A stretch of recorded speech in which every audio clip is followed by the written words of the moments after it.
Hello again. Happy Monday evening local time and happy March the 1st, 2021. Last night, unfortunately, Donald Trump was again his usual boastful self, and it was largely his listeners and viewers' responsibility to glean the facts from a variety of lies and misleading statements and exaggerations, or as he calls them, positive hyperboles. I'm going to share their fact-checking file or article. Of course, I don't want to infringe on their copyright. I just want to enlighten, inform, and educate the public concerning Mr. Trump. Up to the Conservative Political Action Committee, made up of conservative Republicans, and this fact checker I found on the msn.com website. It was posted by or written by Daniel Dale, Holmes Lybrand, and Tara Subramaniam of the cable news net. Familiar Trump speech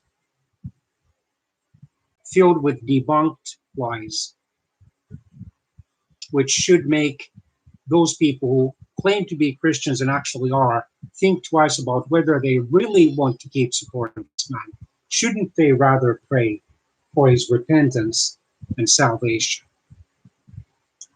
Most notably, in Orlando, Florida, last night, he continued to insist falsely, without offering any concrete proof, that he supposedly was re-elected in November 2020. I'm just reminded of a story told in the official biography of the famous, albeit controversial, American healing evangelist and charismatic evangelist and Bible teacher and writer, Catherine Kuhlman. Her official biography was written already in 1976. She had passed away in February of that year, and it was written by Jamie Buckingham, who admitted that he had actually done the real writing in 8 of the 9 books that were attributed to Miss Kuhlman, as she preferred to be called. She was so ashamed of her failed marriage to traveling evangelist Burroughs Waltrip, that had been actually based on lies. Waltrip had claimed that supposedly his wife no longer loved him, and that if a husband and wife did not love each other, they supposedly were not married in God's sight. And this was despite the fact that Mrs. Waltrip was heartbroken by her husband's cruel and lustful, adulterous decision to leave her for Miss Kuhlman, who only knew one side of the story.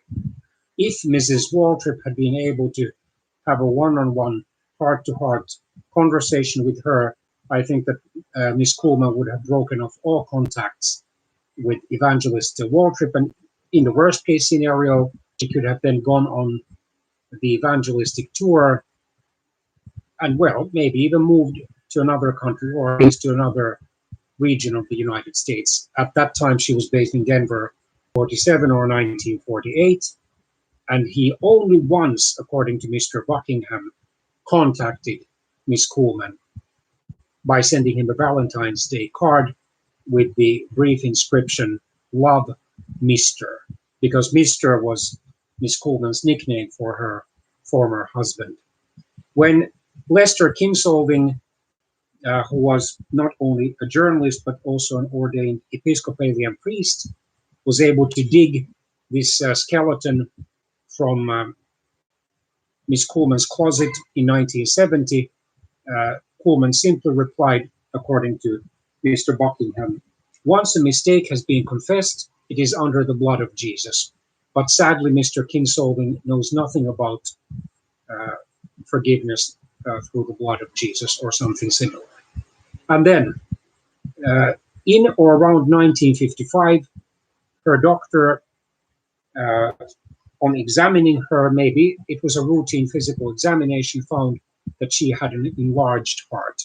She was then 47 or 48 years old, having been born in May 1907. And so Miss Koolman was prescribed, I assume, some kind of medication and told, I'm quite sure, to eat healthily and get enough exercise and rest.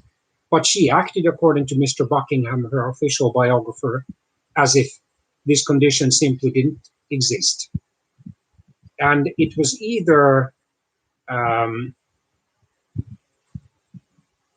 regarding her heart condition, which until 1975, when it really became bad, and eventually in November of 1975 forced her into a hospital in Tulsa, Oklahoma, where she passed away in February 1976, aged 68. She acted as if it didn't happen. And then she shared a story with Mr. Buckingham that there were two American ladies, one of whom really believed that Franklin Roosevelt, the only person to be elected US president 4 times, this was before the 22nd Amendment to the US Constitution became effective in 1951, which limits under the normal circumstances the presidents to 2 full 4-year terms or 8 years, under exceptional ones, meaning that the president inherits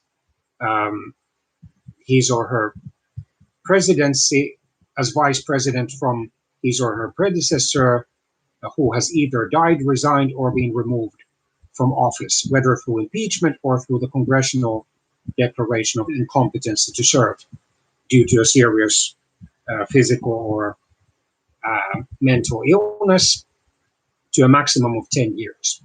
But back in 1940, that amendment still didn't exist. However, Franklin Roosevelt broke in that year, insisting that while the Second World War was raging around the world, the US needed to have a strong continuity in its federal government, and that was why he decided to run again, while insisting that he would try to keep the US neutral. In fact, I'm quite sure that as a realistic politician, he had already slowly begun to prepare the US for the eventual probability that it would have to join the war, as it did, just 13 months after those elections in December 1941, following the supposedly surprising attack, although it must have been anticipated by President Roosevelt and various ranking officers of the US Army, including intelligence officers.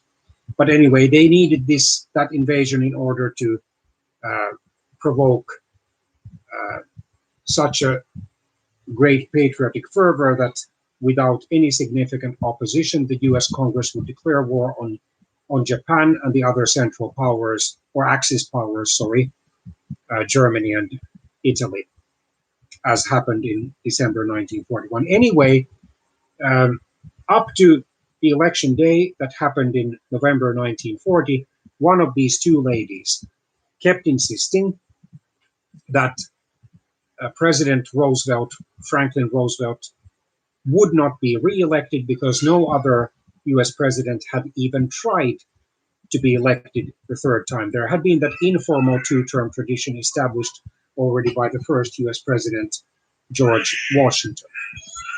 So what happened was that Roosevelt was re-elected, albeit with a reduced majority.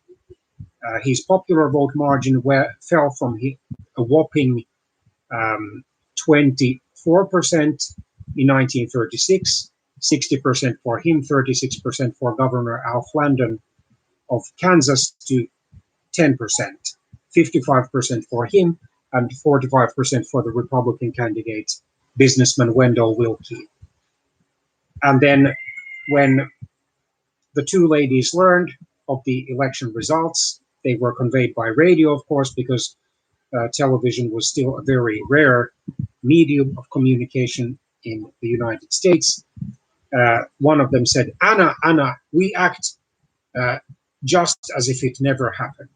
So Donald Trump, who provenly lost the presidential elections, and a number of Republicans, including a number of Republican members of Congress, and even at least 2 members of his own administration, including one of his attorneys general or federal justice ministers William Barr, upon examining the evidence, concluded that there was no provable evidence of widespread vote fraud.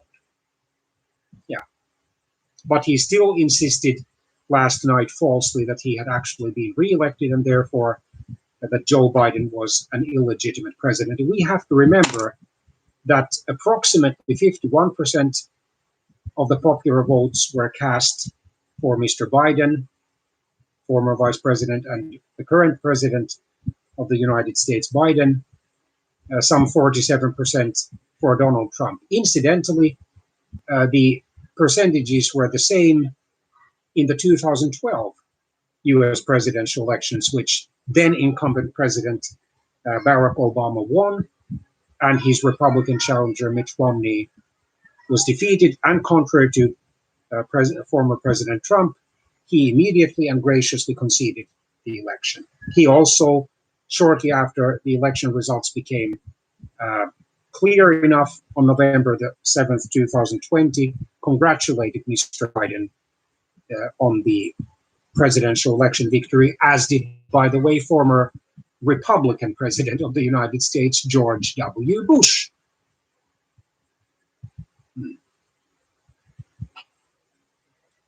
So he repeated a series of other false claims on subjects ranging from the US trade with China to his position on the war in Iraq. He also offered some new false claims about President Joe Biden's early days in office. So he claimed that the Democrats just lost the White House, despite the fact that both the presidential electors confirmed those presidential election results in December 2020, and despite the US Capitol riot, where 4 pro-Trump demonstrators and 1 police officer, according to an unconfirmed report by CNN, who was also a Trump supporter, but wanted to keep order and prevent those demonstrators from breaking into the US Congress, they were fatally wounded. And the US Congress certified on the night of January the 6th to 7th, 2021, Washington, D.C. time, the US presidential election results. He claimed that it was not possible that he lost, said no after asking the rhetorical question, did Biden win? And said another election win in the future would be his third. So this is all false. Trump lost the 2020 US presidential election, and he knows it. Joe Biden won in the Electoral College. Not a single elector proved faithless. The 306 presidential electors that were elected on the Democratic slate of Electoral College candidates in those states, 25 states that Biden won, and then he also won in Washington, D.C., and he won one of Nebraska's congressional districts and one of Maine's congressional districts, while Trump won in 25 other U.S. states, and he also won 2 of Nebraska's 3 congressional districts and 1 of Maine's 2 congressional districts. Not a single presidential elector switched his or her allegiance. The 306 Democratic presidential electors who were expected to vote for Mr. Biden did so. The 232 presidential electors who were supposed to vote for then President Trump did so. And the vote count was certified by the US Congress, as I just said. And by the way, in the popular vote margin, Biden was over 7 million votes ahead of Trump. Over 81 million US citizens voted for Biden, over 74 million voted for Trump. Yes, it was true that Trump won more votes than any other incumbent US president, but then again, he failed to mention the fact that the voter turnout was up sharply from 55.7% in 2016 to 66.7% in 2020. And as a famous, albeit somewhat controversial American journalist, Molly Ball in 21 there was a concerted effort on a part of many 20 US presidential elections would be that Donald Trump and his diehard supporters would try to manipulate or rig the election results. So if there were concerted efforts to rig the presidential election results, the main perpetrators were in President Trump's camp, or most of them, instead of former Vice President Biden's camp. And besides, Biden won 51.3% of the vote compared to Trump's 46.8 or 46.9%. So virtually the same percentages as in the 2012 presidential elections and almost the same percentages as in the 2004 presidential elections. And back then, the incumbent President George W. Bush defeated Democratic U.S. Senator of Massachusetts, John Kerry. And like Mitt Romney did in 2012, Kerry immediately and graciously conceded the election to the winner. And so did Hillary Clinton. Well, not that graciously, but nevertheless, despite the fact that she could have challenged the election results as President Trump did from November 2020 to January 2021, she refused to do so. She admitted that she had lost the electoral vote to Donald Trump and asked her supporters to give him a chance to serve as U.S. president. That was something that Donald Trump should have done already in November 2020. And even Al Gore, who had that 5-week struggle over the election results in one state, not in several ones, one state, Florida, because of the so-called undervotes, improperly punched, and similarly irregular ballots. Even he then eventually conceded the election of that year to George W. Bush, congratulated him, and cooperated in the transition. And wisely, he has never again sought public office. And this is what Mr. Trump should do also, because Trump gives the impression of being an extremely sore loser. If Gore was a bad loser in 2000, Trump was from 2020 to 2021 an extremely bad loser and should never again seek any public office. I mean, if I had the vote, if there was a compassionate conservative Republican candidate whose values I shared more than that of the Democratic presidential candidate, even though I'm neither a Democrat nor Republican, in the US, I would be a registered independent if I was anything. Then I would be leaning towards voting for that Republican candidate, but not openly. Of course, in the very unlikely event that there would be a Democrat who was at least mostly pro-life on abortion and would like to restore the traditional definition of marriage, then that would be wonderful. I'd be voting for him or her, although not openly. But I digress. So he repeated his attack on mail-in voting and claimed that dead people voted in the election. And then he essentially was claiming that tens of millions of votes had been, whether on purpose or accidentally or both, miscalculated. If such a massive vote fraud had taken place, then surely by this time numerous independent observers and journalists, both from the United States and from the other countries that sent electoral observers to the US in November 2020, would have come forward detailing these election irregularities and cases of fraud. As the journalists have checked many times before, mail-in voting does not cause massive fraud. And there were not tens of millions of ballots that came from unknown origins. CNN, contrary to President Trump, examined several claims of dead people's ballots being cast in the election and found no evidence of widespread fraud. For example, in Georgia, whose Secretary of State was pressured by Trump just 18 days before the end of Trump's presidency on January the 2nd, 2021, in an hour-long phone call, which, by the way, can be listened to on YouTube, and I once listened to it. So it was a boring file to listen to, because all over again, Trump kept repeating that supposedly the election results were falsified, and he claimed that over 5,000 officially dead people voted in Georgia.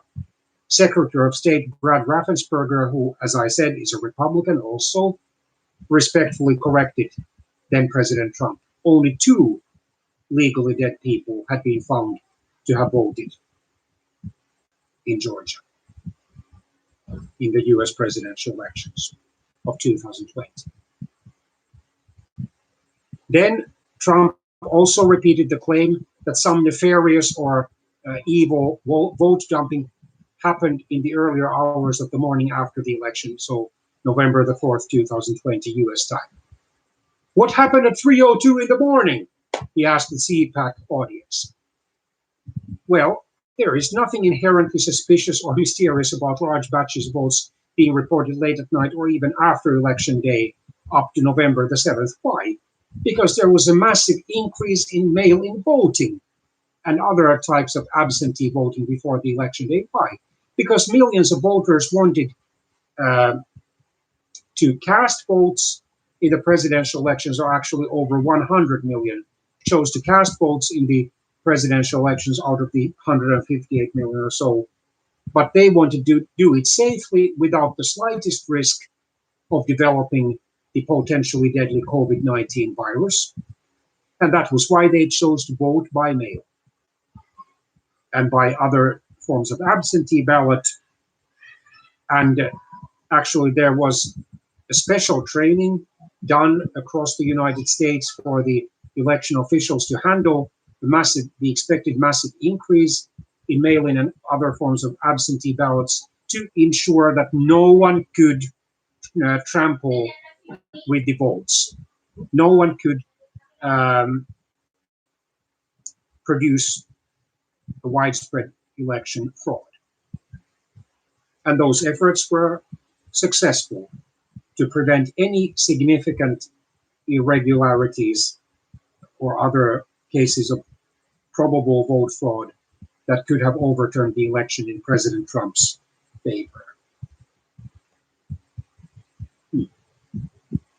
So votes from mail-in ballots were often reported later on election day and up to November the 7th, 2020, when all the major US mass media networks declared Biden as the apparent president-elect, because they could not be counted ahead of time in many states, including Michigan and Pennsylvania, among the states that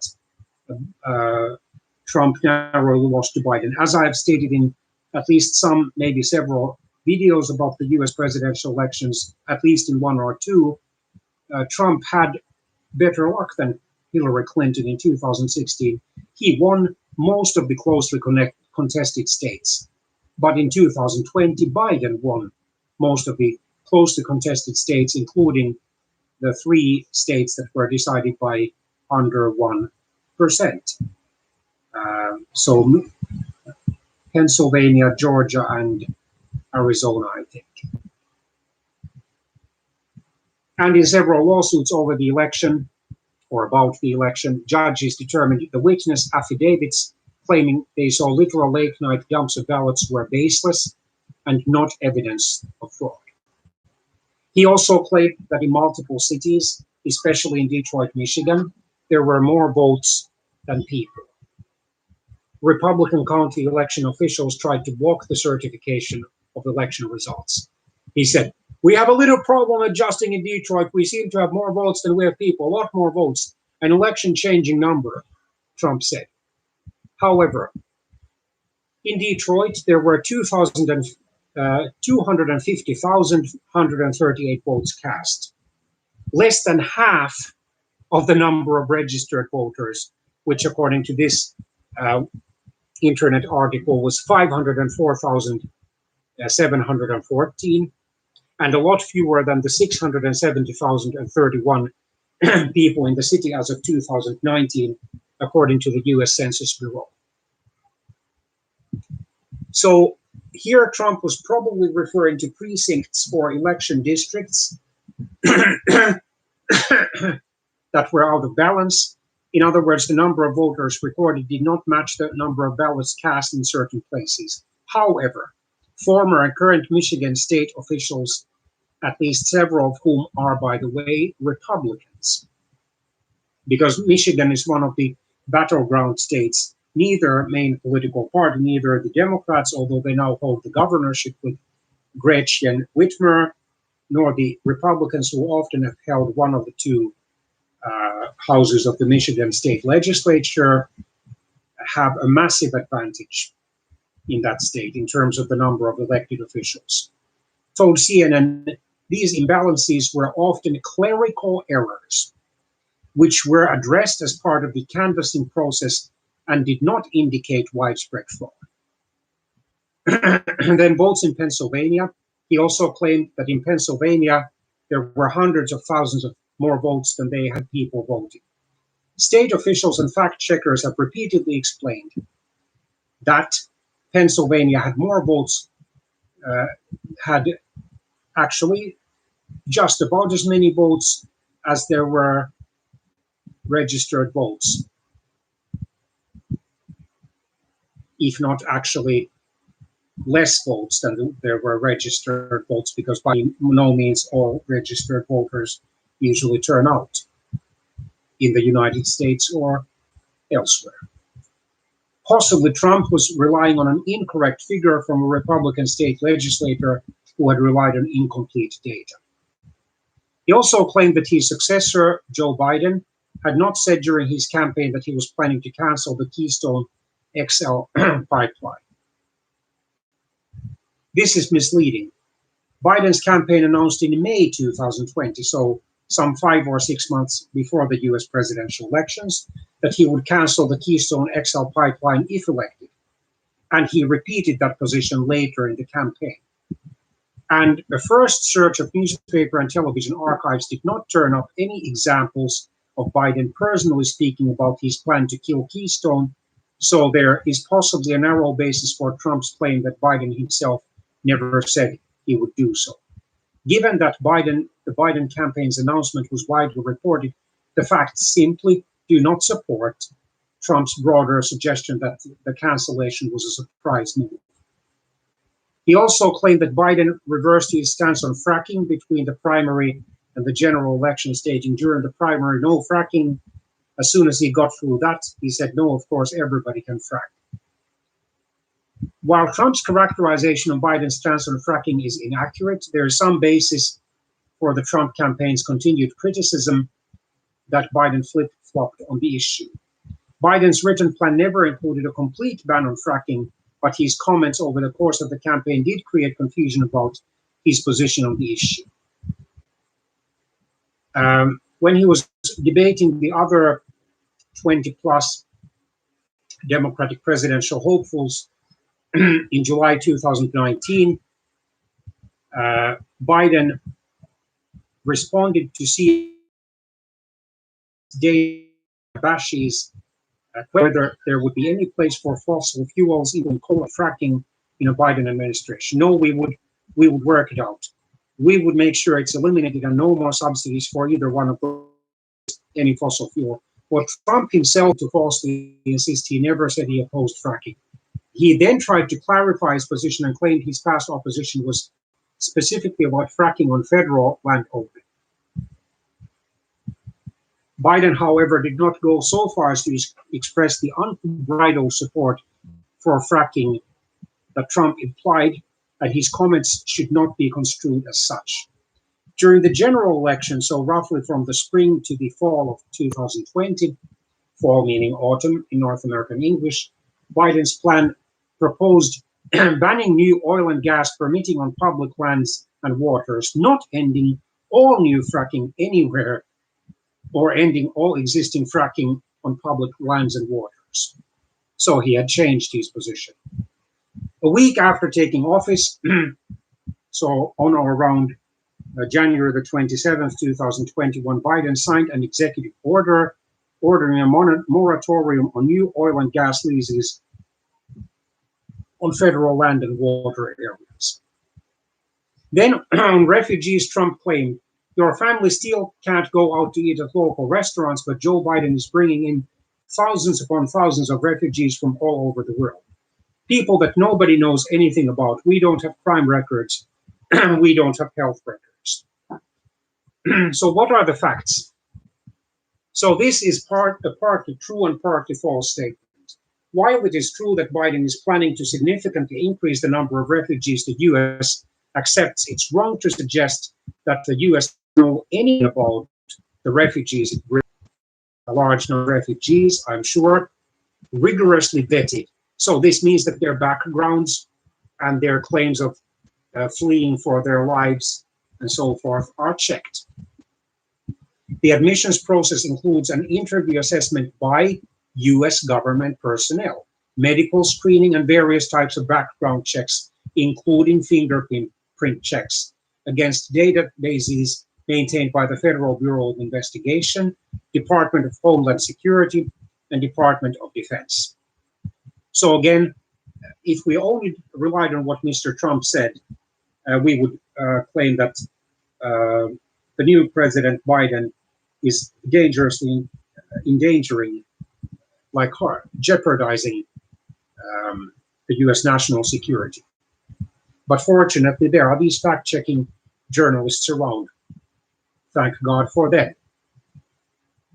So Trump reduced the maximum number to a historic low of 15,000 for the 2021 fiscal year, so from October 2020 to September 2021. Biden plans to raise the cap to 62,500 for 2021, and then to 125,000 in his first full fiscal year, 2022. By contrast, former President Barack Obama set a cap of 85,000 for his last full fiscal year in office, 2016, and then he raised the cap to 110,000 for his final partial fiscal year, 2017. Trump demanded that children return to school immediately, then said, "The only reason most parents do not have the choice is because Joe Biden sold out America's children to the teachers' unions." And he claimed Biden is cruelly keeping our children locked in their homes. So what are the facts? Biden, who has called for the reopening of most schools by his 100th day in office, is personally keeping children locked out of school. This is actually not true. Or that his position on the issue is the only reason some schools continue to offer only virtual instruction. While the federal government can issue guidelines for the reopening of schools, it is in line with the fact that education is a state and local responsibility in such federal countries as the United States. It is up to state and especially local officials, meaning city, town, and county ones, to make the actual decisions on when to reopen. Also, the current guidance from the Centers for Disease Control and Prevention does not tell schools that they cannot reopen. It says at any level of community transmission, all schools have options to provide in-person instruction, either full or hybrid. In other words, hybrid means partly face-to-face and partly online, through strict adherence to mitigation strategies, so facial masks and shields, no physical contact, social distancing. Biden's administration can be fairly criticized, so Trump is not totally false there, but he's mostly false, for shifting from its original position on what would count as meeting his goal of having a majority of schools open within 100 days. However, it is not fair to say Biden is the one person keeping children out of classrooms. Recent polling shows a majority of adults support waiting until any teacher who wants a vaccine can get it. And, by the way, Trump is not telling the whole truth even about what he did during his last year in office, when he had plenty of opportunities to do much more to protect the Americans from this virus. It is worth noting that Trump himself could not open schools as president even when he wanted to. He suggested in 2020 that he might cut off federal funding to schools that did not reopen, but experts said he could not unilaterally, so without the approval of any other public official, carry out that threat, and he ended up not trying. And then he's repeated falsehoods. He claimed that no US president has ever lost an election after carrying Florida, Ohio, and Iowa. First of all, we have to say that there is no single magic formula for reaching the 270 electoral votes out of 538 to win a US presidential election. There are multiple different paths to that number and beyond that number. So Richard Nixon, we have to remember that in 1960, there was much more vote fraud than in 2020, and that presidential election probably was won by the official main loser, then Vice President Richard Nixon. Although according to the official and much disputed results, John Kennedy won. But according to these official, Richard Nixon won Florida, Ohio, and Iowa, but lost narrowly to John Kennedy.